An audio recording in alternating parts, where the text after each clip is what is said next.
May I speak in the name of God. Amen. I don't know if you remember being the new person at school or college or work or maybe even church and not knowing how to fit in and felt awkward and left out of the group and alone. There was a popular film when I was younger about a new girl who goes to an American high school and is introduced to the terrifying dinner area where everyone is seated in their cliques. The sporty people, the rock guitar people, the nerds, the theatre people, the cool people, the people who want to be cool and fail at being cool so can't be with the cool people, and finally there are the socially exclusive mean girls. The new girl finds it so off-putting she ends up eating her lunch in the safer environment of a lady's cubicle. It has been rightly said that we feel most secure when we're around familiarity. We tend to gravitate towards people who are like us, who think like us, act like us, talk like us, and even look like us. It's kind of human nature to tend to hang out with our preferred social group, the people we understand most easily. It's why society is so segregated. Jesus calls us to go beyond that, though. Even godless people stick with the people they like and know they like. We're called to do more. In our gospel passage from Luke 14 for Sunday, we are told that the Jewish leaders and Pharisees were watching Jesus closely. That's why they invited him there. They were looking for ammunition to use against him to entrap him. Ever since chapter 11, when Jesus denounced the Pharisees, they know he's not going to be on board with them and their way of life and the religious establishment. Woe to you Pharisees, Jesus had said. You Pharisees clean the outside of the cup and dish, but inside you are full of greed and wickedness. As for what is inside you, be generous to the poor, and everything will be clean for you. Jesus wants to shape and mold us in a new way through teaching and repetition, and he molds us, and he was molding them that day with an additional story, a parable.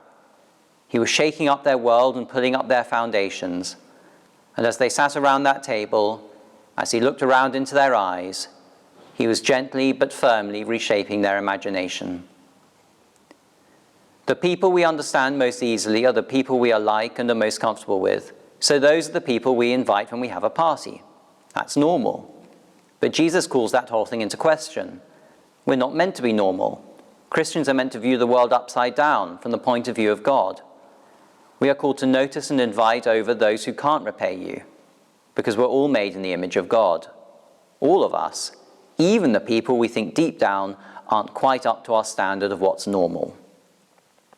Now, of course, Jesus wasn't absolutely condemning those who entertain relatives and friends. Jesus, after all, spent time with his friends Mary, Martha, and Lazarus. But Christ intended to show that acts of civility and good manners to our family and friends, which is customary everywhere, is no proof of charity. And another point is that charity isn't just to be given for the sake of the needy. Jesus says we will be blessed if we invite the poor and the disabled.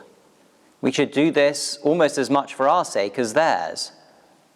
Remember the words, "Woe to you Pharisees, you clean the outside of the cup and dish, but inside you are full of greed and wickedness. As for what is inside you, be generous to the poor, and everything will be clean for you."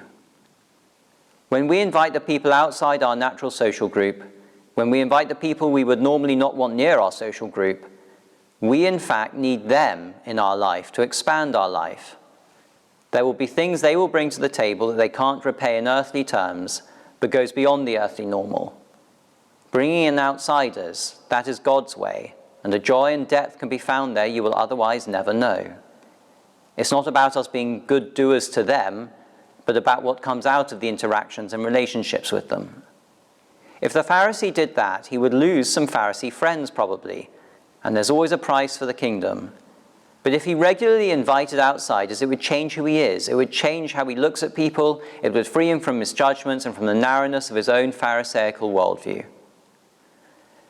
I am a natural introvert, and when I was at a seminary in America, I spent some time as a hospital chaplain, and I felt so inexperienced and out of place and nervous, and they couldn't always understand my English, which didn't make any sense as we speak the proper version of English.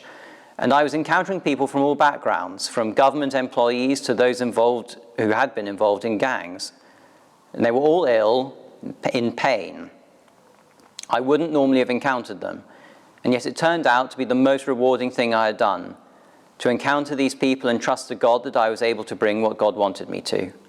I became more the person God wanted me to be through literally talking to anybody, and in that way learning to be myself.